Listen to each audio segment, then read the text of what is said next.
It was during the complete unraveling of Zhongli Quan's life that he encountered a strange book, said to contain the teachings of immortality.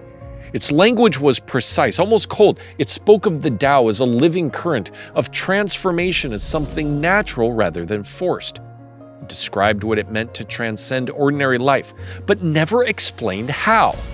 This is the story of Zhongli Quan's path of cultivation. Now, the book was not useless, but it was incomplete. The book could describe the Tao with elegant certainty, but it could not transmit what it described. It could point at the mountain, but it could not carry him up the path. The immortal who gave him the book, Master Li Tieguai, examined him in silence, eyes clouded yet impossibly sharp, as though seeing not the man standing there, but every version of him that had ever existed.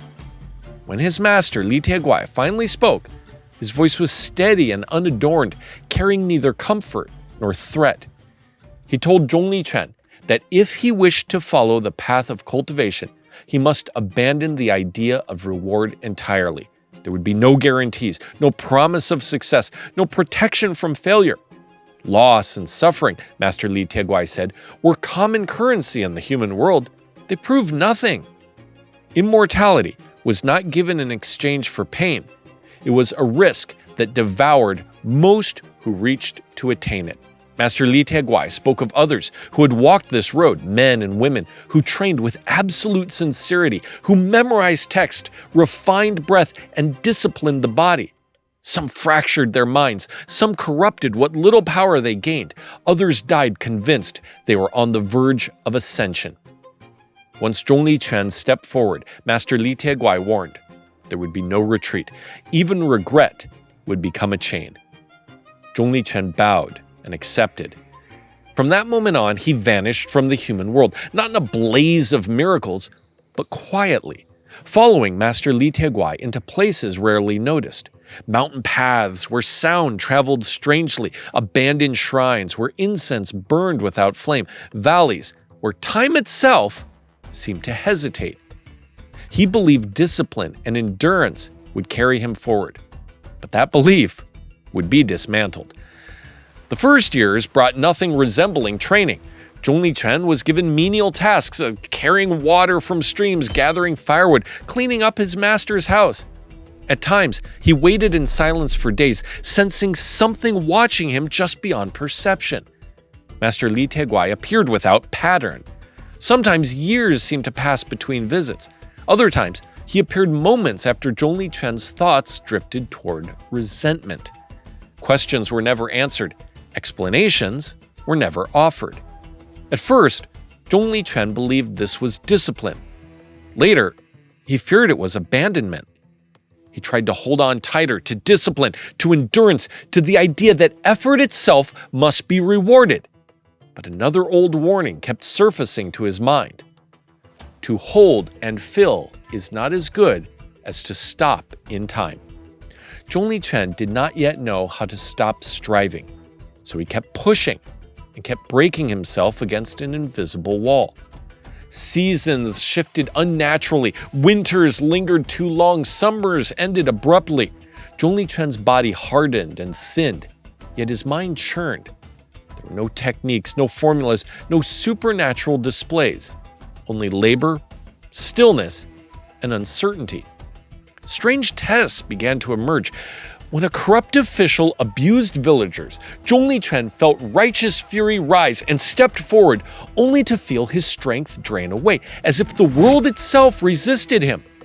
Master Li Tieguai appeared not long afterward, offering no explanation. When travelers praised Zhongli Quan's endurance and offered comfort, pride flickered, and the shelter collapsed that night, forcing him back into the elements. Gradually, a pattern revealed itself. The trials were not physical, they were moral. Every attachment triggered a response from the world itself. Anger distorted outcomes, desire clouded perception. The environment reflected Zhongli Quan's inner state with unsettling precision. Years passed, doubt took root. Zhongli Quan questioned whether his master had deceived him. whether the book had lied, or whether immortality itself was a myth designed to break men slowly. At his lowest point, he considered leaving, not from despair, but from exhaustion. He believed he had sacrificed everything for an illusion. This was the moment everything nearly ended, and it was then that Master Li Tieguai finally spoke. He told him that nothing had been wasted. Every delay had been deliberate. Every unanswered question had been instruction. Zhongli Quan had not been ignored, he had been observed, measured against forces he could not yet perceive. The book, Li Tieguai explained, had given him understanding, but no capacity. Words could describe the Tao, but words could not remove obstruction. Techniques were withheld because they would have amplified desire rather than dissolve it. As long as Zhongli Quan wanted immortality for himself, any power he gained would become a burden. As long as the fear of death remained, cultivation would collapse under pressure. Master Li Tieguai reminded him of an old truth. He who knows he has enough is rich. Immortality could not be pursued. It could only occur when nothing stood in the way. The emptiness, the stagnation, the sense of being forgotten, these were mirrors, forcing Zhongli Quan to confront the self he could not release. What he had been struggling against all along was himself. Something finally shifted, though. Zhongli Quan stopped striving. Externally, nothing changed. He worked, waited, and lived in obscurity. Internally, the tension dissolved. Time lost its urgency. Failure lost its threat. Even immortality faded as a concern. Only then did instruction begin. The teaching was simple. Practice non-action, and everything will fall into place. Not laziness, not surrender, something far more difficult. No forcing, no grasping, no controlling, just alignment. Master Li Tieguai introduced practices that almost felt supernatural in their simplicity. Stillness so complete it altered perception. Breath moved without intention, awareness that expanded beyond the body itself. At times, the world seemed to thin, as if layers of reality itself peeled back. There were no dramatic visions, but there were moments when sound vanished, when distance collapsed, when Zhongli Quan sensed the flow of life itself moving through him unobstructed. Power emerged naturally and vanished just as easily. Compassion arose without effort. The world no longer pushed back. At last, Master Li Tieguai acknowledged him, not with ceremony, but with silence that felt like recognition. Zhongli Quan was no longer a seeker. He had become aligned.